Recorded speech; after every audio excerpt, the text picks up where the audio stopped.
사사기 말씀을 보고 있는데 여러분, 사사라고 하는 직함은 이스라엘 백성을 이방 나라의 압제와 공격으로부터 구원하고 하나님의 말씀으로 이제 이스라엘을 통치하는 일을 했던 사람을 뜻합니다. 지금이야 뭐 입법, 사법, 행정이 삼권이 분리되어 있지만 고대 쪽에는 그 역할을 다 감당했죠. 한 사람의 리더가. 사사라고 하는 말은 사실 판관, 재판관이라는 뜻이거든요. 재판만 하지 아니하고 때로는 군사적인 지도자, 때로는 행정적인, 정치적인 지도자, 때로는 판단을 하는 법관으로서 그런 역할을 했던 사람, 철저하게 이스라엘 편에 서서 이스라엘 백성들을 위해서 헌신했던 사람이 바로 사사입니다. 그런데 이런 흐름이 이 기드온, 사사 기드온에서부터 조금씩 바뀌기 시작을 하는데, 이 기드온이 이스라엘 경내에 있는 숫곳과 또 분의 사람들을 죽인 것을 시작으로 사사들의 칼날이 적이 아니라 이제는 동족들의 목을 겨냥하기 시작합니다. 물론 사사는 아니지만 여러분, 그 기드온의 아들이었던 아비멜렉이라고 하는 사람이 있죠. 자신을 왕으로 세운 세겜 사람들을 아주 무참하게 살육했던 사람입니다. 특히 세겜 망대에 숨은 천여 명의 이 세겜 사람들을 불태워 죽인 사건의 주범, 그가 바로 아비멜렉 왕이었죠. 정말 여기가 이스라엘이 맞는가 싶을 정도로 세상에서도 잘 있지 않는, 흔치 않은 일들이 지금 이 사사기 속에서 점점점 그려지고 있다는 것이죠. 이런 사사들의 역기능적인 모습, 원래는 이스라엘 백성들을 위해서 존재한 사람들이 사사인데 오히려 이제 이스라엘 백성들에게 해가 되는, 그래서 여러분, 이 사사기를 제가 언젠가도 말씀드렸지만 하향 나선형 구조거든요. 그러니까 우리의 신앙생활은 구원의 완성의 지점까지 올라갈 때 항상 상향 나선형 구조로 올라갑니다. 우리가 성공할 때도 있고 실패할 때도 있지만, 그러나 점진적으로 구원의 완성의 자리로, 성화되어져 가는 자리로 올라가는 게 정상적인 거예요. 근데 사사기는 이스라엘이 이렇게 내려가죠. 하향 나선형. 물론 중간에 구원자가 또 생기기도 하고 하나님의 은혜를 거두시지는 않지만, 그러나 계속해서 그 끝을 모를 영적 바닥으로 치닫고 있는 세대, 그게 바로 사사기, 사사 세대입니다. 이 암몬 족속과의 전쟁을 승리로 이끈 있다가 이제 길르앗의 최고 통치자가 됩니다. 길르앗 장로들이 약속했던 것처럼 네가 암몬 족속과 전쟁하여 이겨주면 이 길르앗의 최고 통치자가 될 것이라 라고 하는 이 약속에 근거하여 이 입다는 명실상부 길르앗의 최고 지도자가 되었습니다. 근데 이 일을 못마땅하게 여긴 에브라임 지파 사람들이 이 입다에게 찾아와서 시비를 걸습니다. 1절 말씀 다시 한번 보시면, 에브라임 사람들이 모여 북쪽으로 가서 입다에게 이르되 네가 암몬 자손과 싸우러 건너갈 때에 어찌하여 우리를 불러 너와 함께 가게 하지 아니하였느냐? 우리가 반드시 너와 네 집을 불사르리라. 여러분, 기억나십니까? 이 에브라임 사람들의 이런 행동은 사실 오늘 본문이 처음이 아닌 거예요. 언제, 어디서, 또 누구에게 그랬습니까? 기드온, 사사 기드온에게 찾아와서 그 13만 5천의 미디안 대군을 물리치고 나머지 미디안 군대 1만 명을 소탕하기 위하여 달려가고 있던 기드온을 붙잡아서 뭐라 그랬습니까? 너 왜 우리 안 불렀어? 이렇게 했죠. 그 시비의 내용이 오늘 입다에게서와 동일하게 나타납니다. 왜 우리 안 불렀냐?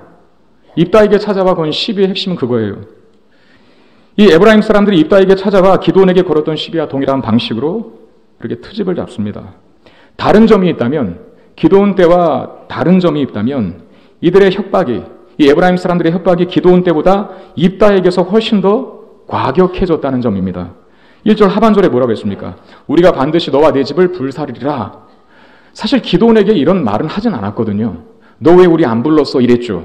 근데 입다에게서는 너 왜 우리 안 불렀어? 하면서 너 반드시 우리가 내 집을 불사를 것이다 라고 그렇게 엄포를 놔요. 협박을 합니다. 여러분, 여기서 집을 불사르겠다라고 하는 이 에브라임 사람들의 입다를 향한 협박은 입다가 사는 집, 아파트를 불태우겠다는 뜻이 아닙니다. 그 집은 가족 구성원들을 의미하는 거예요. 그러니까 이 에브라임 사람들이 입다의 가족 구성원들 한 사람 한 사람씩을 다 불태워 죽이겠다라고 그렇게 협박한 것이죠. 여러분, 아시는 대로 입다는 불과 몇 달 전에 자신의 잘못된 소원으로 말미암아서 눈에 넣어도 아프지 않은 딸을 불로 태워 죽인 경험을 가지고 있는 사사죠. 우리 지난주에 봤지 않습니까? 눈에 넣어도 아프지 않은 딸을 불로 태워 죽인, 병들어 죽은 것도 아니고 자신의 잘못된 서원 때문에 불로 태워 죽인 경험이 있는 사람이 지금 입다입니다.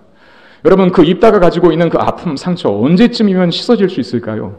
그 아픔과 상처는 언제쯤 제거될까요? 아마 죽을 때까지 제거 안 될 겁니다. 저희 어머님이 그러시더라고요. 저희 큰 누님을 먼저 보내시고 나서 남편이 죽었을 때와 딸이 죽었을 때의 느낌은 다르다고, 가슴에 묻었다고 이렇게 말씀하시더라고요. 그러니까 새끼를 먼저 보내는 부모의 아픔은 여러분 말 안 해도 잘 아실 것입니다. 근데 그 아픔과 상처를 가지고 있는 입다에게 이 에브라임 사람들이 네 집 불사르겠다라고 협박을 하는데, 사실 싸우다가 그냥 툭 튀어나온 말이 아닙니다. 여러분, 우리가 싸우다가 나도 모르게 하는 말이 있지 않습니까? 그럼 나중에 가서 미안하다, 내가 너무 심했다 이렇게 하는데, 지금 이 에브라임 사람들이 입다를 향해서 네 집 불사르겠다라고 하는 말은 툭 튀어나온 말이 아니라 의도적이고 굉장히 악의적인 계획 속에서 한 말입니다. 왜냐? 그 입다가 가지고 있는 아픔과 상처를 알고 그 아픔과 상처에 더 큰 생채기를 내도록 하기 위해서 그 잔인한 말을 이 에브라임 사람들이 입다에게 내뱉고 있는 겁니다. 여러분, 교회 안에서도 말 조심하셔야 됩니다. 그냥 막 나오는 대로 하시면 안 돼요.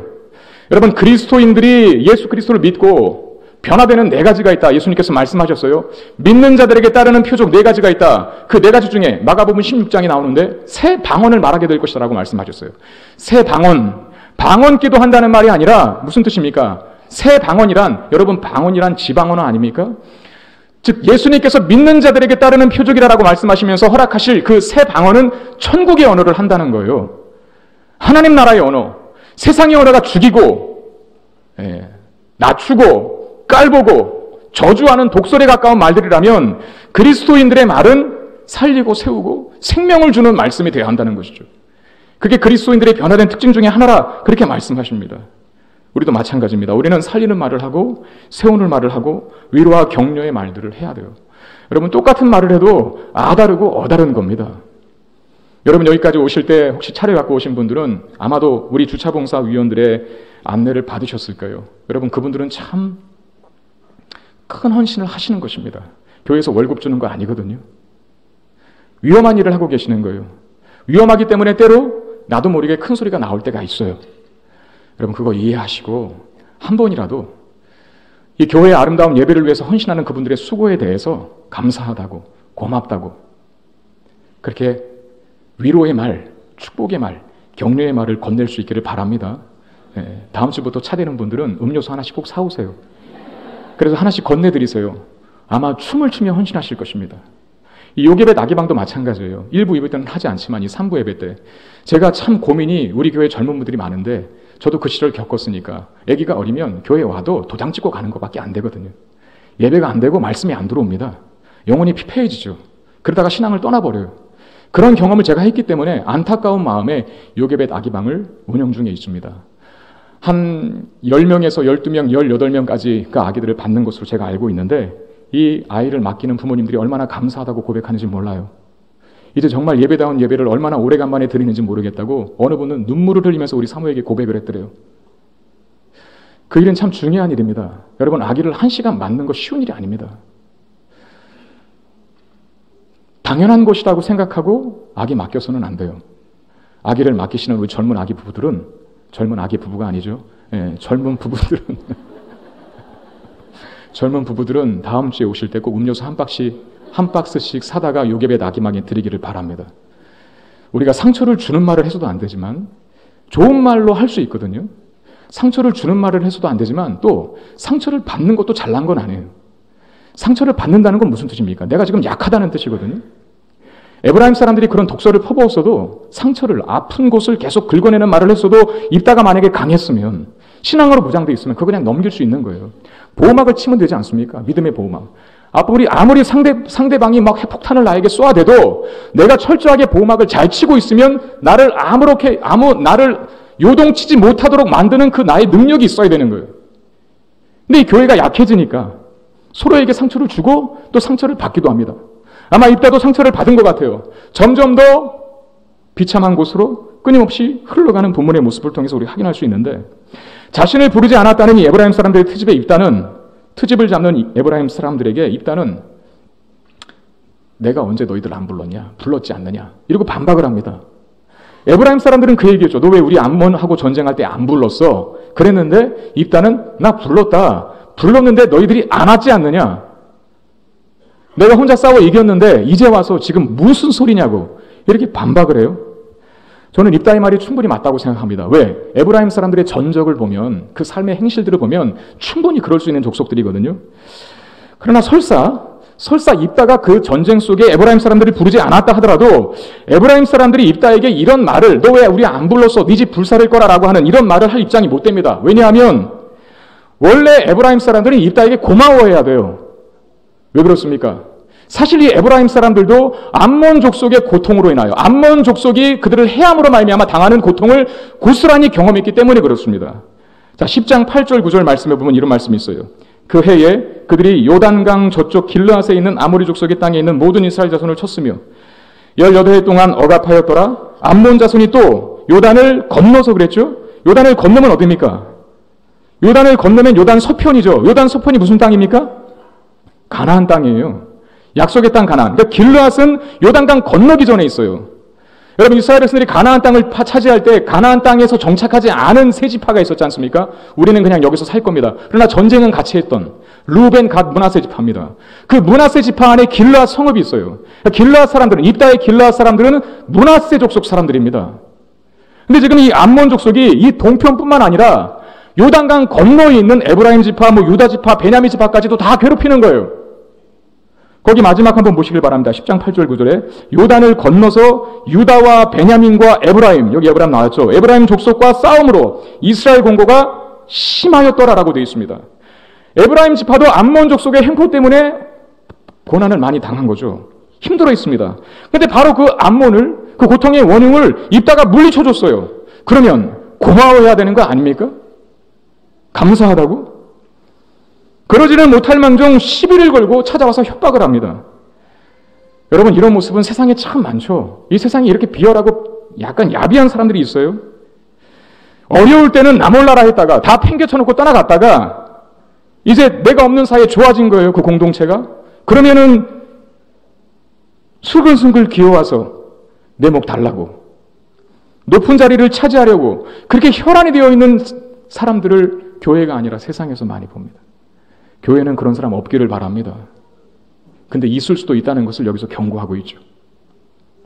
지금 에브라임 사람들이 이런 모습으로 입다의 길르앗 사람들에게 그런 말도 안 되는 협박을 하고 있습니다. 근데 기록은 대로 그랬고, 지금 입다에게도 그렇고, 왜 이 에브라임 지파 사람들은 이렇게 비열하고 또 거칠며 잔인한 것인가 하는 질문을 한번 던져봅니다. 여러분이 기드온, 에브라임 사람들이 찾아와서 기드온에게 협박을 하고 또 입다에게 협박을 했는데, 이 기드온과 입다의 공통점이 있습니다. 뭐냐면 둘 다 므낫세 지파에 속한 사람들입니다. 근데 에브라임과 므낫세는 사실 족보를 따지고 들어가면 형제예요. 누구의 아들들입니까? 요셉의 아들들이었습니다. 에브라임과 므낫세. 원래 므낫세가 형이고 에브라임이 동생입니다. 그런데 창세기 48장에 보면 이 요셉의 두 아들 에브라임과 므낫세를 야곱이 죽기 전에 데리고 오래요. 축복해 주겠다고. 에브라임과 므낫세를 딱 앉힙니다. 요셉이. 두 아들이니까. 므낫세가 장자니까 당연히 할아버지 야곱은 누구의 오른손을 이 므낫세의 머리에 얹고 안수기도를 해줬어야 돼요. 근데 손을 어긋막습니다.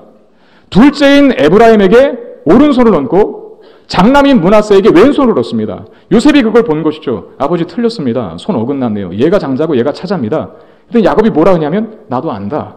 그러면서 하는 말이 있었어요. 이 둘째가, 이 차자가 더 큰 민족이 될 것이다. 이러고 예언을 해버렸네요.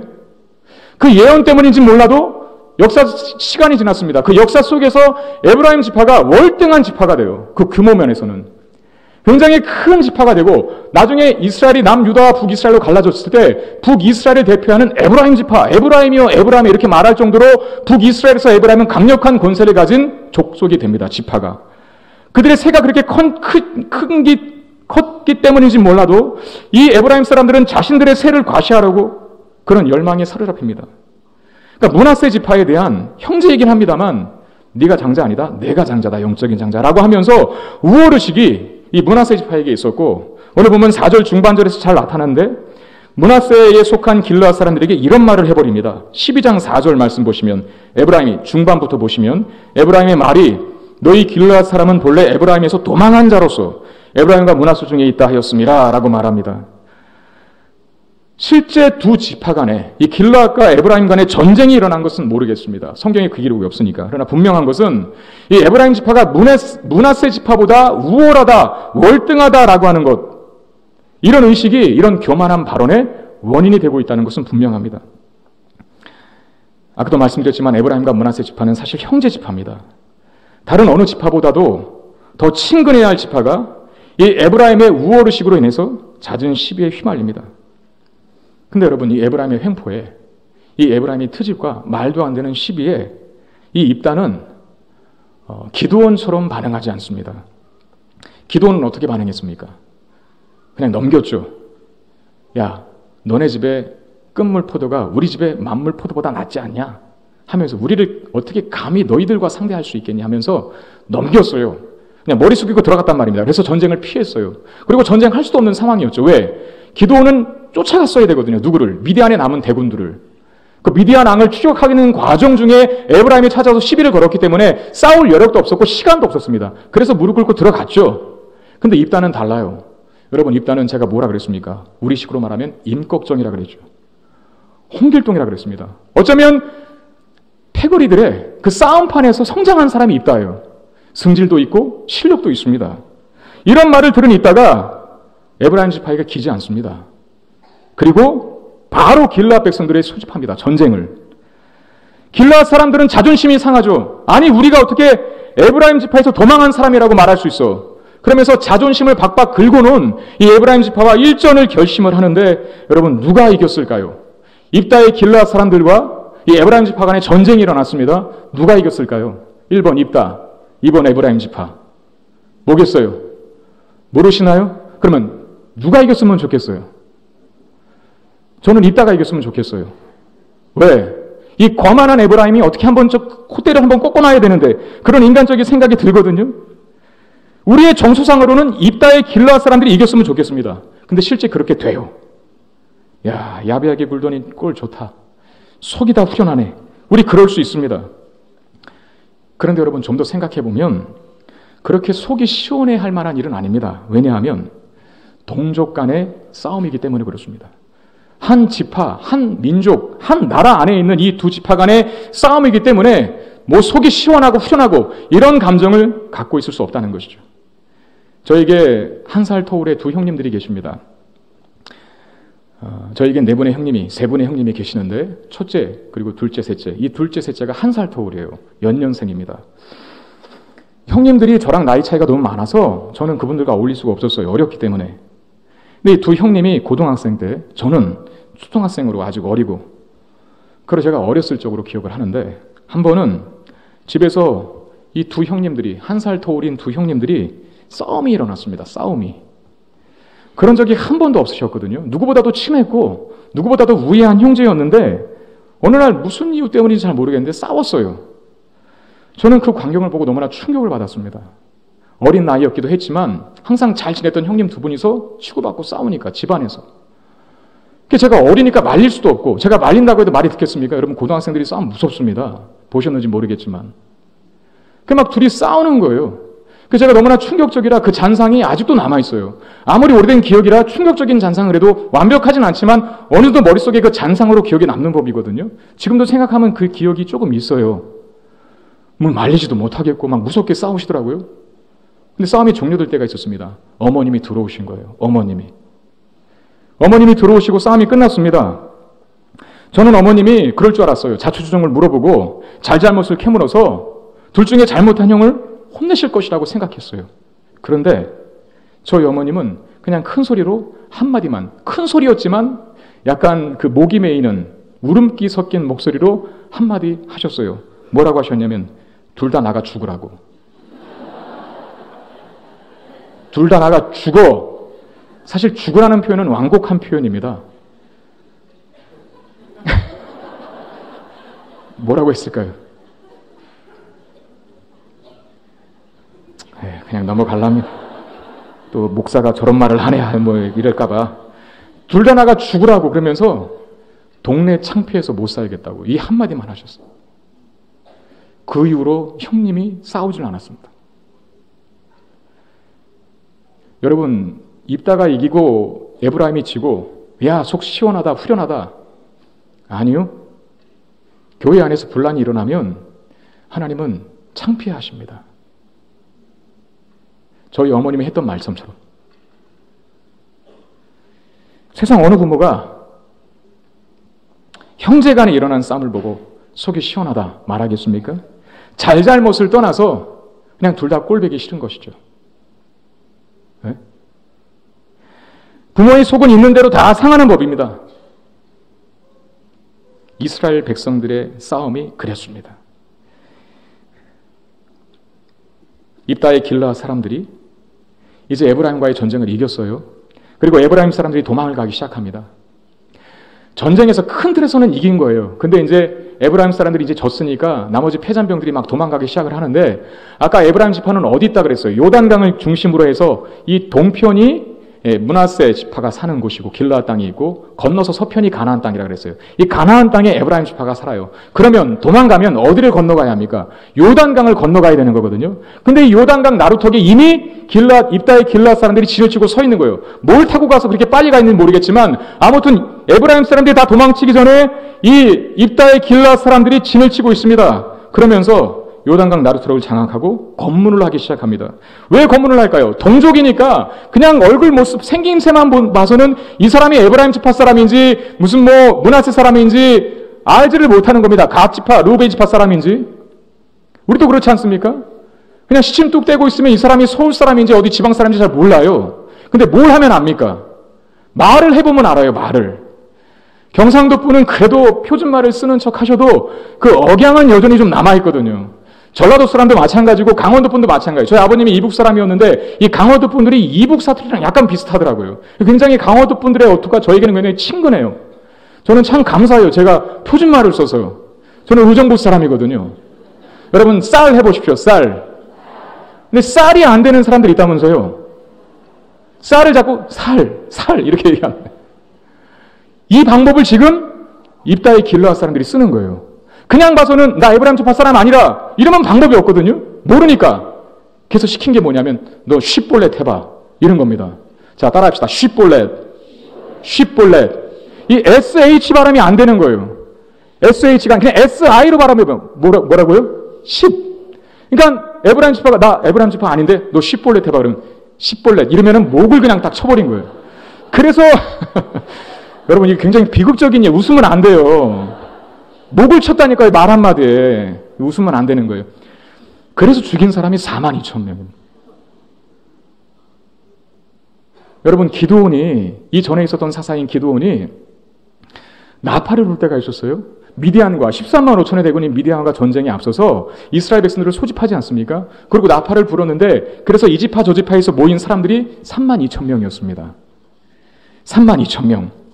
32,000명이 나중에 300명이 돼서 300만 갖고 싸운 것이죠. 32,000명은 적은 숫자가 아닙니다. 그런데 지금 오늘 이 입다의 길르앗 사람들이 요단강 나루턱에서 죽인 에브라임 지파 사람 한 지파 안에서, 모든 지파가 아니라 한 지파 안에서 입다의 길르앗 사람들의 손에 죽은 사람만 42,000이 넘습니다.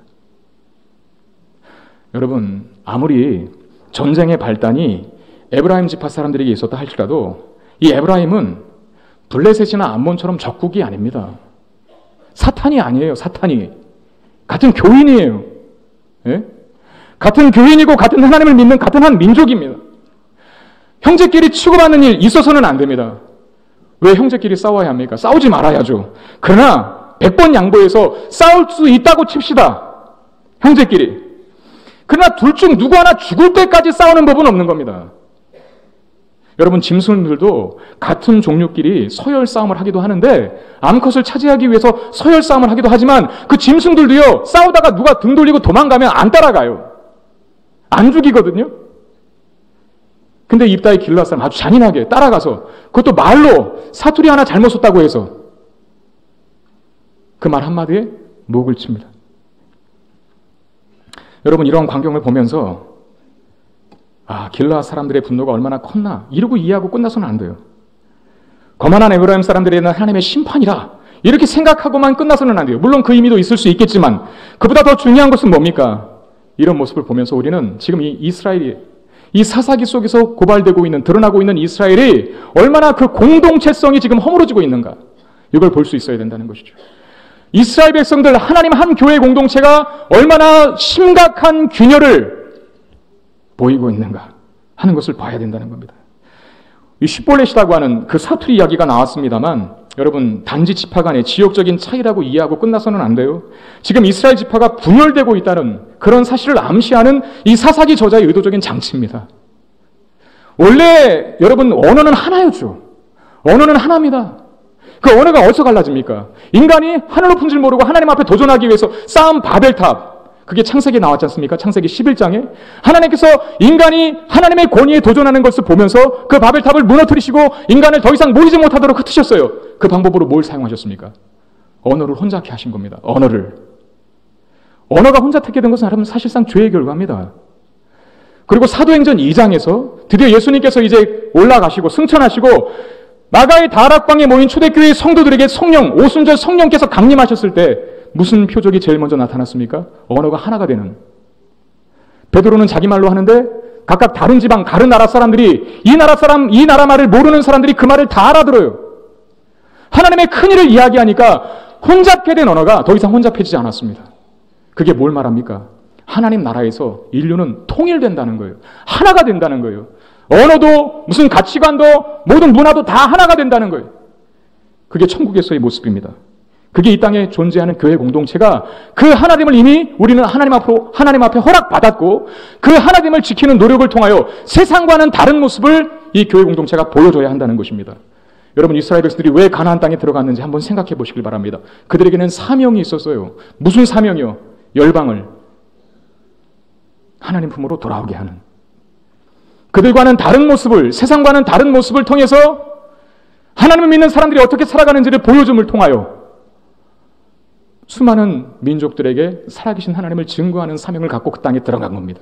그런데 그 사명을 갖고 있는 이 이스라엘의 모습이 지금 이와 같은 모습으로 전락해 있다는 것입니다. 여러분, 이런 형태로 사명 감당할 수 있겠습니까? 이스라엘은 애굽에서 나온 사람들입니다. 죄의 영역에서 은혜의 영역으로 옮겨진 사람들이에요. 이제 하나님의 은혜가 저들을 통치하게 될 것입니다. 더 이상 애굽의 지배를 받지 않고 하나님의 지배를 받아 하나님의 은혜가 저들을 통치하게 될 것인데, 오늘 이 사사기의 기자의 고발은 뭡니까? 이스라엘 백성들이 이 하나님의 은혜의 통치를 벗어버렸을 때, 잃어버렸을 때 어떤 모습으로 살게 되는가를 적나라하게 드러내주는 것이 이 사사기의 목적인 것입니다. 은혜의 통치에서 멀어지면 죄악된 세상의 모습이 그대로 드러날 수밖에 없다는 것을 이 사사기가 고발해주고 있는 거죠. 가끔씩 어르신들이 그런 말씀을 합니다. 목회자들 중에도 그런 말씀을 해요. 사람은 바뀌지 않는다. 사람은 안 바뀐다. 저는 이 말에 어느 부분은 동의하고 또 어느 부분은 동의하지 않습니다. 제가 동의하지 않는 이유는, 사람은 안 바뀐다는 말에 동의하지 않는 이유는, 말씀이 들어가면, 하나님의 은혜가 들어가면, 그리고 성령이 충만해지면 그 사람 바뀌어요. 믿으십니까? 사도 바울이 그렇게 되었습니다. 그리고 저도 그 중에 한 증거입니다. 남들 보지 말고 여러분 자신을 보십시오. 여러분들 지금 이만큼 살아갈 수 있는 것도 하나님의 말씀이 들어갔고 은혜가 지배하고 있고 그리고 성령이 여러분들 안에 계시기 때문에 변화되는 거예요. 그러므로 사람은 바뀔 수 있다는 말, 저는 그걸 믿습니다. 그러나 그 바뀐 우리들이, 그가 바로 이 은혜 가운데서 멀어질 때 다시 도루묵이 될 수 있다는 점에서 사람은 바뀌지 않는다는 말에도 저는 동의합니다. 이 죄악된 성품을 하나님의 은혜가 누르고 있는 것이거든요. 성령이 억누르고 있는 것인데 그가 다시 은혜를 받지 못하고 성령으로 충만하지 않으면 이 눌려있던, 절제되어 있던 이 죄악된 본성들이 하나하나 마치 이 뜬물들 있지 않습니까? 그런 시궁창물이 가만히 있으면 깨끗한데 막 휘젓는 거예요. 휘저으니까 막 이상한 오물들이 붕붕붕 떠다니는 것처럼 우리가 성령이 충만하지 못하고 하나님의 은혜로 우리의 죄악된 성품을 누리지 않으면 여러분, 우리 다시 옛사람으로 돌아가게 되는 것이죠. 그 옛사람의 죄악된 본성들이 그냥 드러납니다. 지금 사사기에서 그걸 보여주고 있다는 것이죠. 왜 이스라엘 안에 이와 같은 세상적인 모습이 계속 드러나고 있는 겁니까?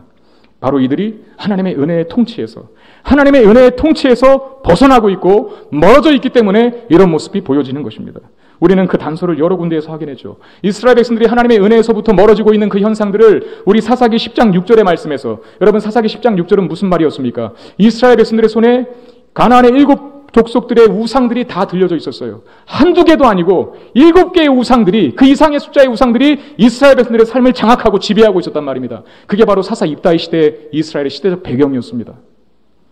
그리고 그 잘못된 신앙관 때문에 입다는 왜곡된 서원을 하지 않습니까? 그모스 신에게나 하는 그런 서원을 하나님에게 했지 않습니까? 이스라엘 백성들의 신앙의 상태가 그만큼 오염되어 있고 변질되어 있고 그만큼 하나님의 은혜에서 멀어져 있다는 사실을 보여주고 있는 겁니다. 여러분, 세상으로 우리가 나가는 만큼 은혜의 영역에서 멀어지게 됩니다. 은혜에서 멀어지다 보니 은혜가 억누르고 있던 죄악된 성품들이 다시 일어나서 이스라엘 사회를 마치 하나님 없는 이방 사회와 같은 모습으로 변질시키고 전락시키는 것입니다. 오늘날 교회 안에 다툼과 갈등이 많습니다. 오늘 이 본문에서 보이는 모습과 똑같은 모습이요. 교회가 믿지 않는 사람들 때문에 싸우는 일은 별로 없어요. 믿지 않는 세상 사람들과 우리가 시비가 붙을 일이 뭐가 있습니까? 그런데 교회에서 싸움이 많은 이유는 뭡니까? 믿는 사람들 안에서 같은 형제와 자매들끼리 자주 싸움이 일어납니다. 이 분쟁과 다툼으로 인해서 중병이 들어있는 교회가 한두 교회가 아닙니다. 제가 보았던 기독신문의 최근 기사에 따르면 2015년도 10월 28일자의 신문인데 민사 소송 중에 교회와 관련된 소송 건수가 전체의 약 18%에 달한다 라고 하는 기사를 쓴 적이 있어요.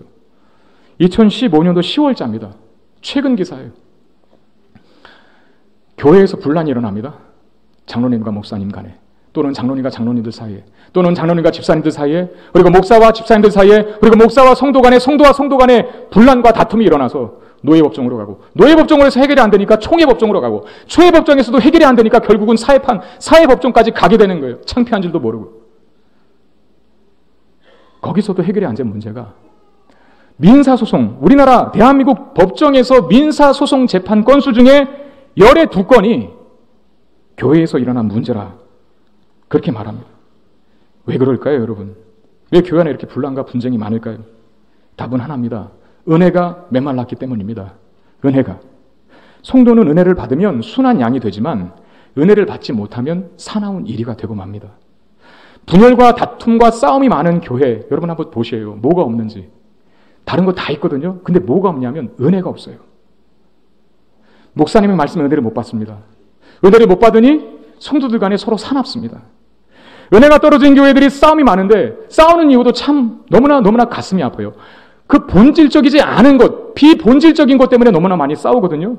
뭐 커튼 휘장 색깔이 이렇다 저렇다 하는 걸로 싸우고, 십자가를 달아야 하네 말아야 하는 걸 싸우고, 강대상을 이쪽에다 옮겨야 하네 저쪽에다 옮겨야 하는 것들로 싸웁니다. 너무나 비본질적인 것에 목숨을 자주 겁니다. 여러분, 성도님들이 은혜를 못 받으면 목사님이 키 작은 것까지도 트집을 잡습니다. 저 목사님 남들 다 잘할 때 왜 안 잘했냐? 그러면서 그런 것까지 트집을 잡아요. 심지어 넥타이 색깔까지도 입방아 오릅니다. 여러분, 저 오늘 어떻습니까? 은혜를 못 받으면 여러분들이 어떻게 말하는지 아세요? 목사님, 저 안목이 왜 저거밖에 안 되지? 지금 개나리 다진 지가 언제인데 노란색. 근데 은혜를 받으면 어떻게 말하는지 아세요? 목사님이 키가 작아도 우리 목사님 참 아담하다. 은혜를 받으면 목사님이 무슨 넥타이 색깔을 하시든지 간에 우리 목사님은 참 얼굴이 되니까 쑥스럽네요. 예. 잘생기셔서 뭐든지 어떤 색깔인지 다 잘 어울린다. 목사님 참 멋있으세요. 귀하십니다. 이렇게 말하는 저와 여러분들 되시기를 바랍니다. 저는 우리 교회가 은혜로 충만한 교회가 되기를 바랍니다. 제가 1년, 여러분 제가 벌써 이제 1년 돼요. 우리 교회 온 지. 오늘 6월 첫째 주죠. 제가 7월 첫째 주에 부임 설교를 했네요. 그리고 7월 마지막 주에 이제 담임 목사로 임직을 했는데 한 달만 되면 이제 1년이네. 제가 1년 동안 우리 교회를 바라본 결과 감사하게도 저희 교회는 은혜가 머무는 교회처럼 보입니다. 5월 둘째 주일이었나요? 그 토요일 날 제가 아는 교수님이 간곡하게 부탁을 하셔서 학회를 저희 교회에서 했습니다. 토요일 날. 굉장히 좀 많은 분들이 오셔서 우리 성도님들이 이것저것 많이 준비를 해주시고 많이 헌신해 주셨는데, 그렇게 섬기가 헌신을 받고 돌아간 교수님들이 저한테 전화를 하셨어요. 그래서 저한테 말씀하십니다. 다 좋았는데 밥도 맛있고 너무나 대접을 잘 받았다. 감사합니다라고 하면서 근데 어떻게 하나같이 성도님들 얼굴이 환한지 모르겠다고. 은혜가 막 그냥 넘쳐나는 것이 보인다고. 전 목사님 목회 잘 하십시오. 그리고 부탁에 당부를 하시고 전화를 끊은 적이 있습니다. 여러분, 은혜는 보입니다. 정말 보여요. 은혜 받은 건 눈으로 확인이 됩니다. 제 말이 아닙니다. 사도행전 11장에 보면 바나바가 안디옥 교회, 즉 이방인 교회에서 막 역사가 일어났다고 하니까 예루살렘 교회에서 바나바를 파송한 거예요. 한번 봐라. 성령의 역사인지 악령의 역사인지. 그래서 바나바가 갑니다. 안디옥 교회를. 그랬더니 바나바가 뭐라 한 줄 아세요? 하나님의 은혜를 보고 그랬습니다. 그 교회에 하나님의 은혜가 넘치는 거예요. 그리고 그렇게 한 가지 더 부탁합니다. 간곡히 부탁하니 주의 은혜에 머물러 있어라. 이렇게 말합니다. 정말 은혜 받은 사람은 그게 보여요. 제가 잘생기고 못생긴 거를 따지는 게 아닙니다, 여러분. 아무리 못생기고 그래도요, 은혜를 받은 사람은 이상하게 매력적이에요, 굉장히. 흡인력이 있어요. 같이 있고 싶고 그 사람이 나를 막 끌어당기는 게 느껴집니다. 그런데 아무리 잘생기고 아무리 이뻐도 은혜 받지 못한 얼굴들은 굉장히 사납습니다. 그리고 뭔가 어두운 그늘이 있어요. 그리스도인들은 그래서는 안 되거든요. 여러분, 정말 우리가 복음을 전하고 전도지 증거하고 우리 초청주일 있으니까 한번 알아 이렇게 말하는 것 중요하지만 제가 목회를 해본 결과요, 얼마나 많은 사람들이 그 교회의 어떤 성도님의 얼굴을 봤는데 너무나 우리와는 다른 얼굴을 하고 계시더라. 그분이 도대체 어떻게 저런 모습을 하고 있을까 궁금해서 교회 왔다고 하는 분 제가 꽤 봤습니다. 돈이 많아서 밝은 게, 자식들이 잘 돼서 밝은 것이 아니라 하나님께서 주시는 그 은혜의 담비를 촉촉히 받으니까 늘 심령의 상태가 메말라 있지 않은 거예요. 황폐해 있지 않은 거예요. 그냥 풍성한 거예요. 그 표정으로 나타납니다. 그게 보인다니까요. 그 은혜 받은 모습들이요. 그래 성도들이 은혜를 받으면 서로를 사랑하게 되고 섬기게 되고 기뻐하게 됩니다. 여러분, 목회자는 은혜의 통로가 되어야 합니다. 그래서 내가 먼저 은혜 받는 자가 되어야 합니다. 저는 여기에 제 목회에 그야말로 사활이 걸려 있다고 저는 봐요. 제가 언젠가도 말씀드렸죠. 제 목회는 성도들이 인기로 하는 게 아닙니다. 하나님과 나와의 관계로 목회하는 거예요. 내가 먼저 은혜를 받고 내가 먼저 은혜의 샘물을 갖고 있어야 그것을 흘려보내줄 수 있는 통로로 하나님 나를 이 교회에 세운 거거든요. 근데 내가 하나님과의 관계가 원만하지 못하고 늘 은혜에 메말라 있으면 어떻게 성도들에게 은혜의 통로로 역할할 수 있겠습니까? 그래서 제가 먼저 은혜 받는 게 중요하죠. 여러분, 성도들이 은혜 받을 때 목회는 그 이 세상의 어떤 직업보다도 더 즐겁고 감격스럽고 보람된 일이 됩니다.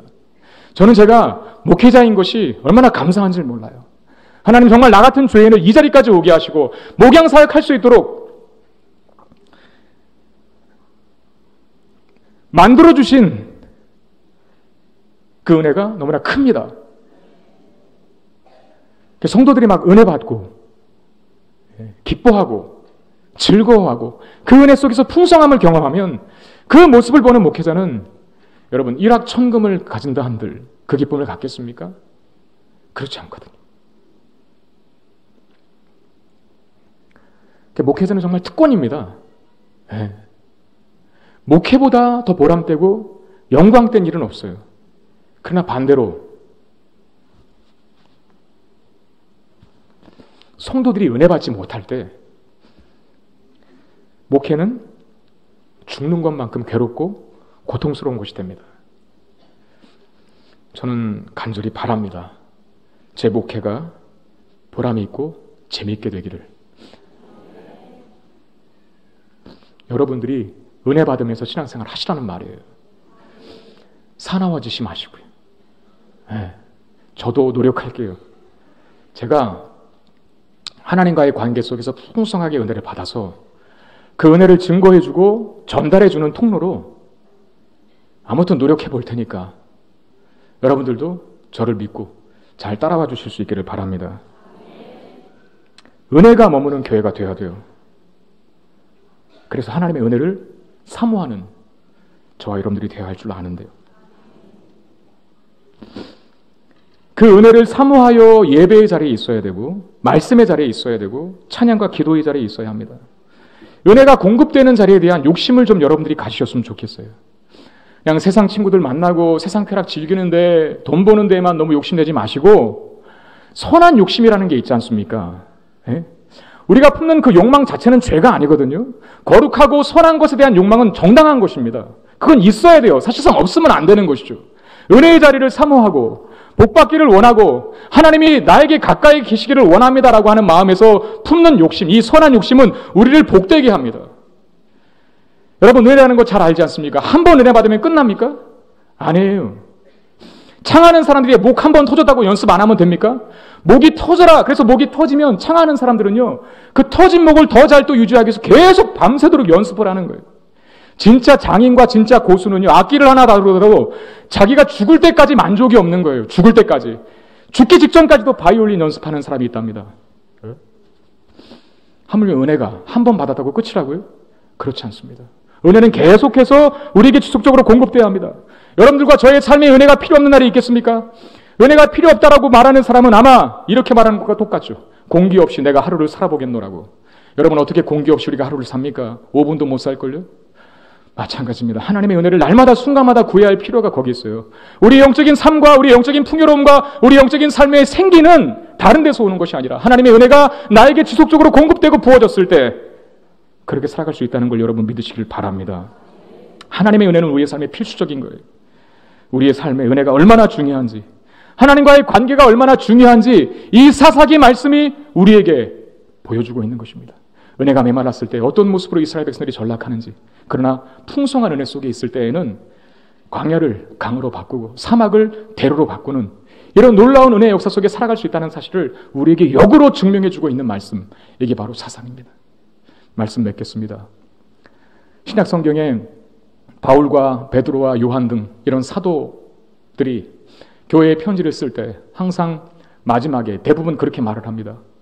은혜와 평강이 너희 무리에게 있을지어다. 은혜와 평강이 있을지어다.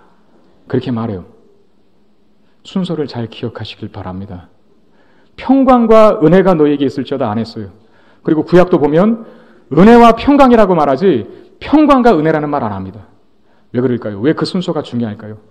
은혜가 먼저 부어져야만 평강, 즉 샬롬이 우리에게 임할 수 있기 때문에 그렇습니다. 우리 성문교회 안에 은혜가 부어지기를 바랍니다.